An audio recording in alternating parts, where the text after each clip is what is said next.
Une fois, j'ai ressenti une sensation presque orgasmique quand le livreur m'a apporté des sushis. Pour moi, le principal argument en faveur d'une alimentation saine, c'est la jeunesse prolongée et une bonne vie sexuelle. Le désir éternel de perdre du poids. Tu maigris, tu reprends autant, plus 5 kilos. Tu maigris, tu reprends autant, plus 10 kilos. Un acteur surgit dans un grand costume de dinosaure et commence à courir après les enfants. Ils rient tous et s'enfuient dans tous les sens. Mais mon fils Maxime court loin du dinosaure, directement vers moi, en criant « Ah, mange-le !» Papa.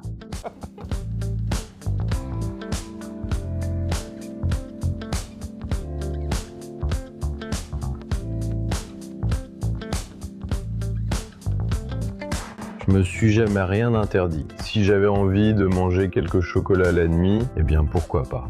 Pourquoi ne pas se faire plaisir? Un gâteau, puis une pizza.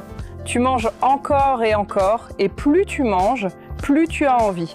Parfois, une demi-heure après, tu veux déjà remanger. Je vous comprends. Quand j'arrivais enfin au week-end, là, je pouvais manger 5 ou 6 fois par jour, tout y passait. Des portions énormes, c'est-à-dire que je pouvais pas m'arrêter. Je commençais et c'était jamais assez, jamais assez. J'avais une bonne excuse. Les enfants, quelqu'un ne finit pas son assiette, qui va finir? On ne jette pas. Ma grand-mère a survécu au camp de concentration. Le pain est sacré. Et au final, avec presque 150 kilos, j'étais stupéfaite quand je l'ai vu. Parfois, c'était du somnambulisme. Je me rendais compte que j'étais allée dans la cuisine la nuit en voyant des miettes sur la table ou en remarquant de la nourriture manquante dans le frigo. J'aimais acheter une grande glace familiale, la ramollir un peu au micro-ondes, puis la napper de lait concentré sucré par-dessus pour que ce soit vraiment très sucré. C'était génial. Et devant un film, c'était parfait. Pour moi, le point de départ a été le moment où j'ai commencé à m'arranger, même en taille 54. J'ai commencé à bien paraître, à plaire aux autres et les hommes ont commencé à me remarquer. Mon mari disait « mais c'est juste toi, c'est simplement que ton corps change, mais tu restes toujours celle que j'aime ». Je lui demandais « ça ne te dégoûte pas de me regarder ?» Il disait non. Au début, j'ai commencé à remarquer sur les photos qu'il y avait quelque chose qui n'allait pas. Je me disais, bon, c'est pas grave, peut-être que le photographe n'est pas très doué, qu'il ne sait pas trop s'y prendre. Et je me plaisais pas du tout sur la plage, je me sentais très mal à l'aise dans ce corps. Eh bien, il est devenu évident qu'il fallait changer quelque chose quand j'ai arrêté de sortir dehors. J'avais peur de me montrer, de sortir à la lumière du jour, c'était vraiment très honteux. Le point critique, pour moi personnellement, c'est quand tout cela a commencé à affecter ma santé.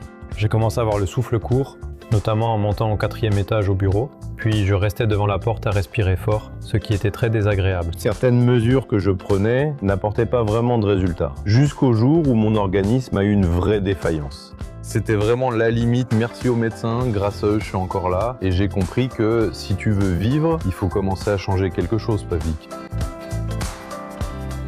Le terme régime suggère une limitation temporaire, comme si un mois suffisait pour atteindre le bonheur, alors qu'on sait bien que ce n'est pas le cas. Le désir éternel de maigrir, tu perds du poids, puis tu reprends le même poids avec 5 de plus, puis tu remaigris et tu reprends pareil avec 10 de plus. J'ai compris que les régimes c'était vraiment pas pour moi et le sport non plus parce que quand tu pèses 150 kilos, eh bien quel sport peux-tu faire? Tu peux agiter les bras, les jambes, mais ça ne changera pas grand-chose. Une alimentation saine, ce n'est pas un régime, c'est la vie, c'est un mode de vie. Vous acceptez simplement les règles du jeu. Il faut manger au moins 4 à 5 fois par jour, de préférence toutes les 2 à 3 heures, en petites portions, mais plus souvent. J'essaie maintenant de manger moins de friture, de gras et de sucreries, mais c'est très difficile pour moi.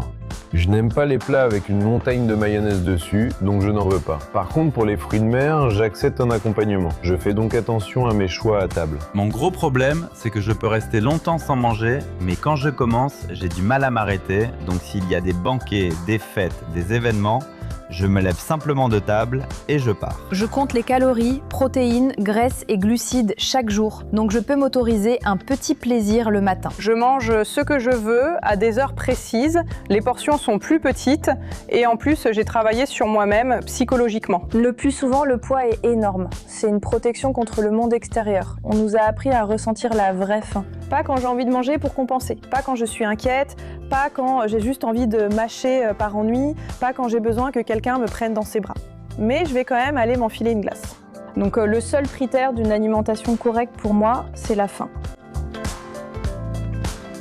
Pour moi, le principal argument en faveur d'une alimentation saine, c'est une jeunesse prolongée, une bonne vie sexuelle et les compliments des autres. Tu es ce que tu manges, j'en suis convaincu par ma propre expérience. La nourriture influence aussi bien l'état général, l'humeur que la productivité. J'ai eu beaucoup plus d'énergie, j'ai commencé à faire des choses que je n'avais jamais faites de ma vie. Et quand j'ai perdu 7 kilos, j'ai pu remettre mes vieux vêtements que je ne portais plus depuis longtemps. Et ça aussi, ça fait plaisir. L'obésité, appelons les choses par leur nom, c'est la première cause de beaucoup de maladies graves. C'est une mine à retardement. On ignore comment elle explosera, ni d'où cela viendra. Il faut abandonner la mauvaise alimentation pour soi-même, pour son propre bien-être et pour se sentir bien dans ce monde. Se permettre de vivre une vie normale, pas cette vie qui tourne autour du frigo avec toutes ces pensées du genre je ne sais pas maigrir, je n'y arriverai pas. Vous devez comprendre pourquoi vous en avez besoin, pourquoi vous perdez du poids. Dès que vous avez la réponse à la question pourquoi et que vous avez une motivation claire, alors tous les autres principes de l'alimentation s'installent très naturellement dans votre esprit. Eh bien, Beaucoup disent à leurs proches « tu es formidable », mais moi je pense « je suis idiot d'avoir amené mon corps à cet état. Je n'ai rien à héros, il n'y a plus d'autre choix. » Je pense que notre organisme est un méga ultra ordinateur qui se régule souvent tout seul et vous donne des indices. Écoutez votre corps, il ne vous trompera pas et tout ira bien.